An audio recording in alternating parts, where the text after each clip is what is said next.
Petit Madsen a fait de nouvelles révélations sur les causes de la mort de la jeune journaliste, qu'il avait embarquée sur sa dernière invention, un sous-marin.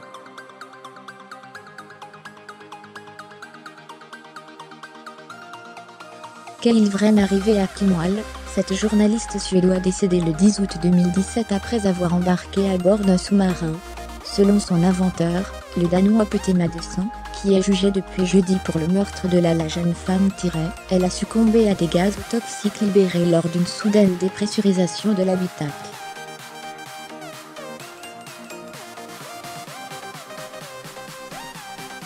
Devant les jurés et le juge, il a expliqué que ce jour-là, une soudaine chute de pression d'air avait créé un phénomène d'aspiration qui avait fait tomber le panneau de l'écoutille, piégeant Kim Wall dans le sous-marin, qui s'est alors rempli d'échappements toxiques, alors que Petit Madsen se trouvait sur le pont, impuissant.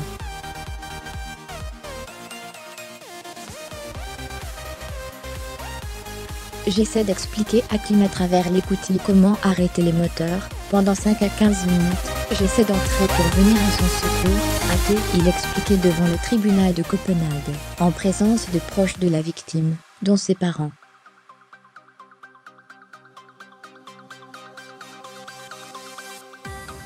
Quand j'ai enfin réussi à ouvrir le panneau d'écoutille, un nuage de chaleur me prend au visage.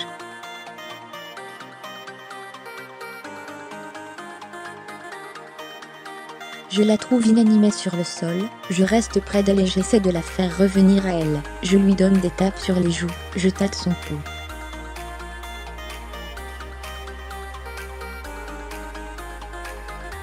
Paniqué, il décide d'abord d'en finir, et de se suicider à son tour. Mais au final, il change d'avis, et dort près d'elle pendant environ 2 heures.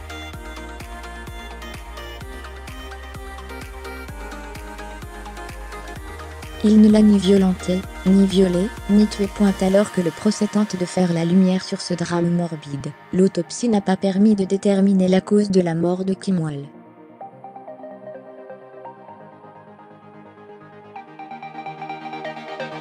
Mais selon le parquet, elle a été étranglée ou égorgée. Arrêtée le 11 alors que son sous-marin était en train de sombrer, sabordé par lui-même selon l'accusation. Petit Madsen a reconnu avoir décapité, démembré et jeté en mer le corps de la journaliste.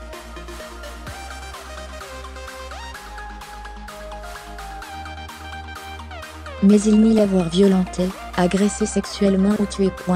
Je maintiens que je n'ai pas tué Kim Wall intentionnellement, a-t-il déclaré d'une voix assurée, d'avant d'expliquer pourquoi il avait changé de version à plusieurs reprises.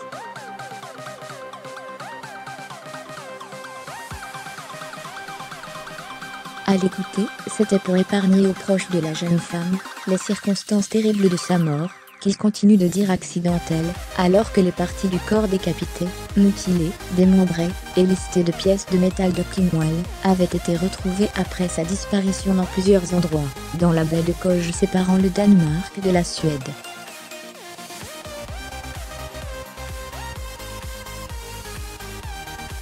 Du sang dans le sous-marin, ainsi qu'une lasscie à bois, retrouvée elle aussi en mer, et qui aurait servi à découper le cadavre, ont été présentées comme pièces à conviction.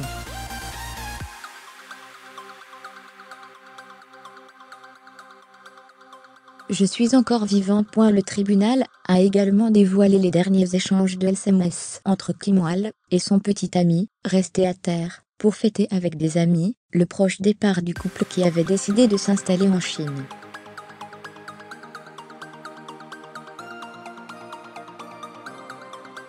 Je suis encore vivante, plaisantait-elle à 20h15, le soir du 10 août. Mais nous allons plonger maintenant.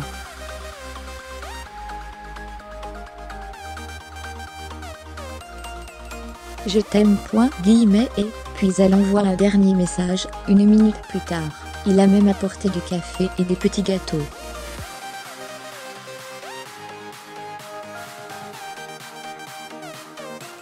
Pour l'accusation, Madsen a torturé et tué la journaliste, afin de satisfaire un fantasme sexuel, d'autant que l'analyse psychologique du présumé coupable le décrit comme pervers polymorphe et sexuellement déviant, présentant des traits psychopathiques.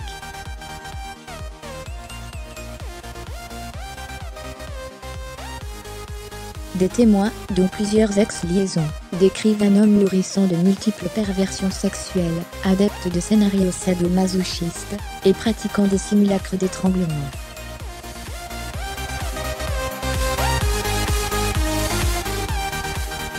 L'étude du disque dur saisi dans son atelier avait révélé la présence de vidéos de femmes violées, assassinées, brûlées.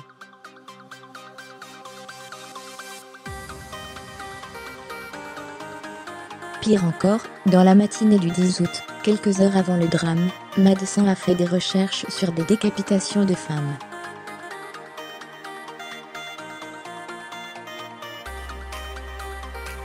Ce n'est pas sexuel. Je regarde ces vidéos pour pleurer et éprouver des émotions, avait répondu Petit Médecin, dont le verdict devrait être rendu le 25 avril.